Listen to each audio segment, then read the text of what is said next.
That's why we have the challenges to inhumanity in the world. No other people bothers to stand up and give authentic voice to human degradation. It is not because we are victimized and therefore have authentic pain and should be saying we are in pain. It is because we are the chosen people. We are the ones who are responsible for the divinely governed universe.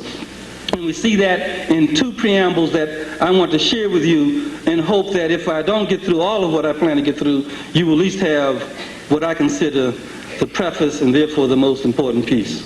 In the Book of Wise Instructions, Maulana has taught us in the Kusiyya that the Pharaoh Keti, in teaching his son, an important moment, in teaching one's son, you take responsibility for your own future. In fact, for a future that you are not prepared to deal with. Isn't that an amazing equation? That in teaching a son, you are giving that son the skills to address issues that you cannot handle because you know nothing of them. They're in a time where you will not see.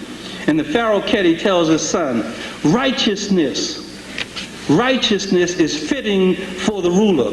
That's who we are, black men. We are the rulers. We don't know it. We've forgotten it. We've been convinced because of the process that we're not that we are the beggars and the debtors of humanity. But in fact, the matter is that we are the rulers. And you need to not jump up and say, oh, I'm a ruler, and run away now, because you have to believe in the power of definition. Don't go around saying you're a ruler until you define what a ruler is. Because it may just be a stick with some marks on it that's laid down on the ground to determine the distance of other people's progress. So be careful in terms of these issues. That's why I say what we're doing here today is dangerous stuff.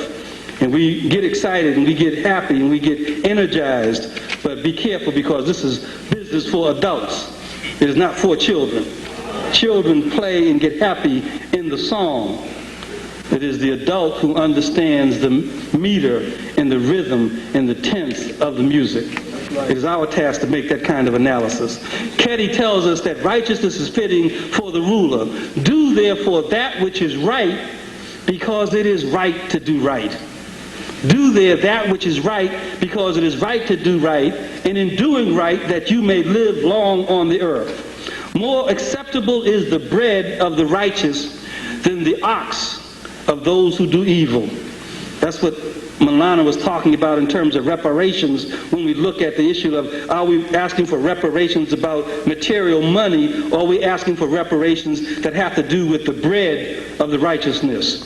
Follow in the footsteps of your ancestors, Keti says, for the mind is trained through knowledge. Behold, their words endure in books. Not the griot. The griot is important. But our words endure in books. That's why our ancestors wrote on everything.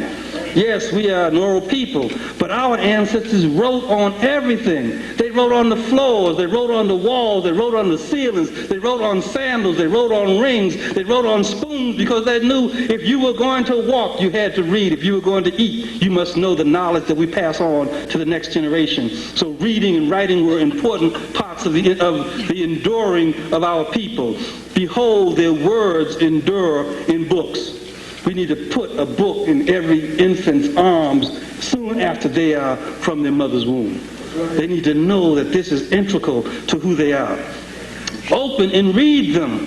Don't do like some bloods do, which is just get the books and walk around with the Afrocentric book under their arm and say, I got so-and-so and I'm doing this, and just fronting off for the sisters and haven't even read the book. The most compliment you can give to a scholar is to show him or her his book, and the book be torn and tattered from use. It is not to be clean and sterile and just be on your shelf. For one who is taught becomes skilled. Do not be evil, for kindness is good. Make the memory of you last through love of you.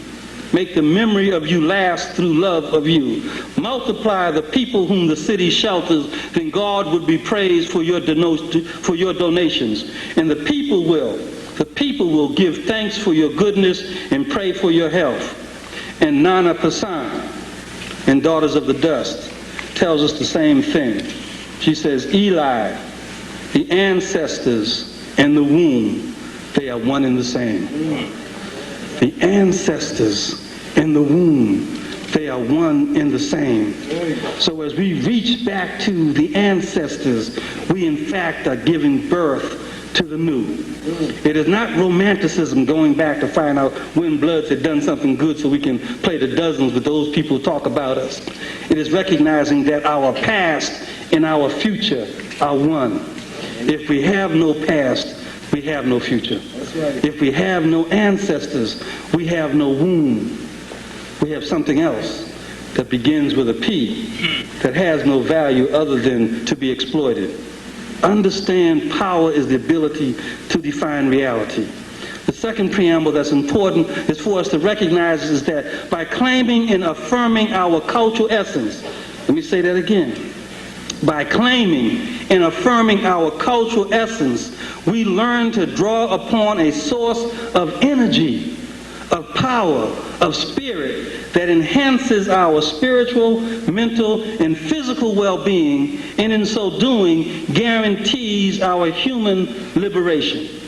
So you have to affirm, you have to claim your cultural essence, otherwise you aren't even in the arena of what is about human liberation and ascension. You can only be the carbon copy of someone else's humanity. And given the fact that we, in fact, are the template for humanity, if we are the carbon copy of someone that is not us, then we are something that is not real.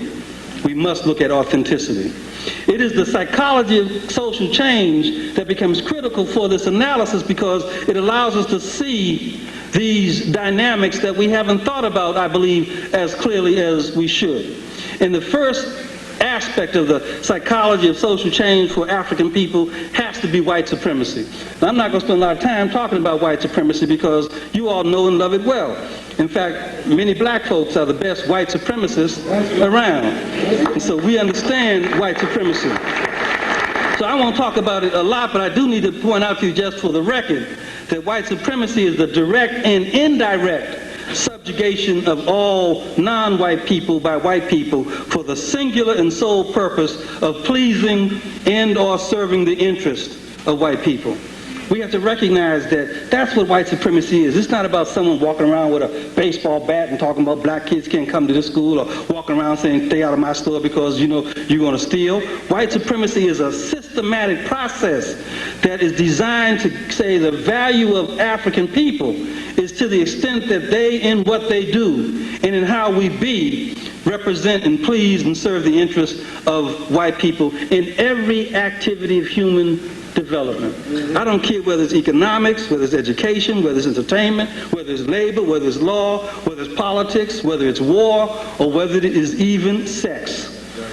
That every aspect of this society defines us in terms of whether or not, defines our value in terms of whether or not we are pleasing and profitable to the interests and the pleasure of white people. And if you don't believe that, recognize, please, as you go away from this conference, that today in the United States, there are 346 recorded, organized, established white supremacy groups operating in this country.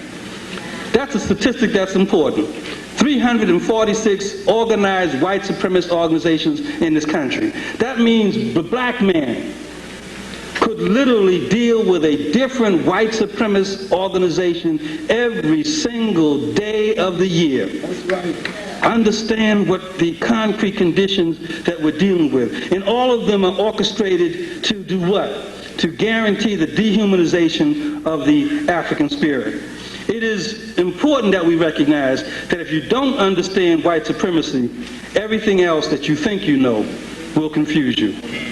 If you don't understand white supremacy, that everything else that you think you know will confuse you, because it is about the exploitation of the land, the labor, and the life of African people. We recognize, and we should keep in our authentic voice, that African people were the only people who came to America due to and expressly for the singular purpose of human exploitation and dehumanization. We didn't come on no love boat.